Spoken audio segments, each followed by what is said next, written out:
रक्षणासाठी आहे का?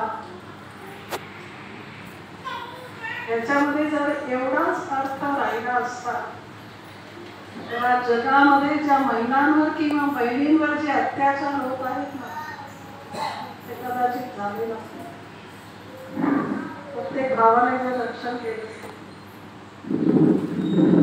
तुम्ही समजा की एखादा भाऊ मोठा आहे, भाऊ लहान आहे आणि बहीण मोठी आहे. त्या मोठ्या बहिणीवर संकट आलं तर तो लहान भाऊ तिचं रक्षण कसं करतो? किंवा बहीण भारतामध्ये, भाऊ कुठेतरी परदेशामध्ये आहे, मग तो बहिणीचं संरक्षण करण्यासाठी पोहोचला. रक्षाबंधन फक्त शरीराच्या रक्षणासाठी नाही, फक्त बहिणीला संरक्षणाची आज गरज नाहीये. आज प्रत्येक आत्म्याला सुद्धा रक्षणाची आवश्यकता आहे. रक्षा कोणापासून केली जाते? रक्षा कोणापासून केली जाते?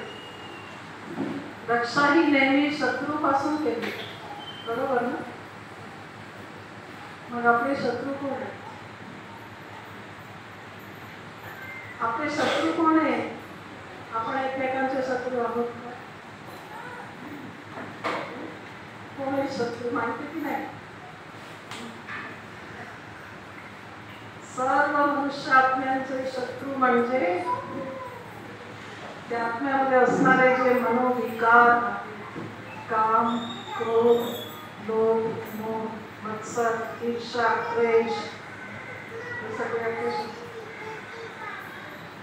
त्या शत्रूंपासून रक्षणाची गरज आज प्रत्येक आत्म्याला आहे.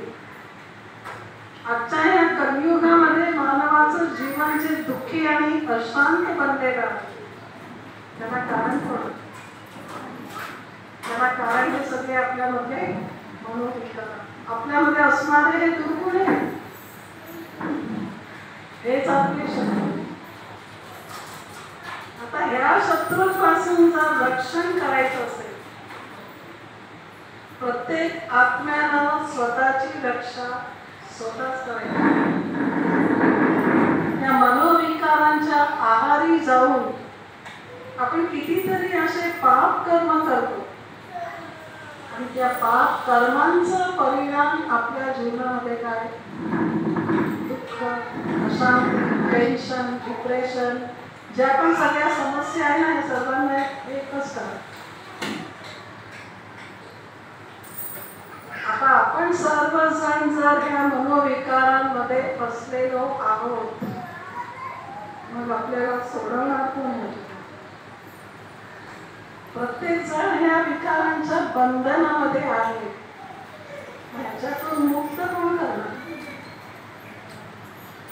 तुम्ही स्वतः जर बांधलेले आहात तर तुम्ही कोणाला सोडू शकता? सोडवणार का? जो ह्या सर्व बंधनांपासून किंवा जो ह्या विकारांपासून मुक्त असेल ना, तो सोडवणार. आणि तो कोण आहे? फक्त एक परमेश्वर. आपल्या सर्व आत्म्यांचं खरं रक्षण करणारा कोणी? परमात्मा. आणि तो परमात्मा आपल्याला हे सांगत आहे की हे मुलांनो, तुम्हाला ह्या मनोविकारांपासून जर तुमची रक्षा करायची असेल तर सर्वात अगोदर तुम्ही स्वतःला ओळखा. तुम्ही कोण आहात? तुम्ही कोण आहात? माझा पॉइंट ऐकून तुम्हाला कदाचित आश्चर्य वाटेल की का आपल्याला आपण ओळख नाही.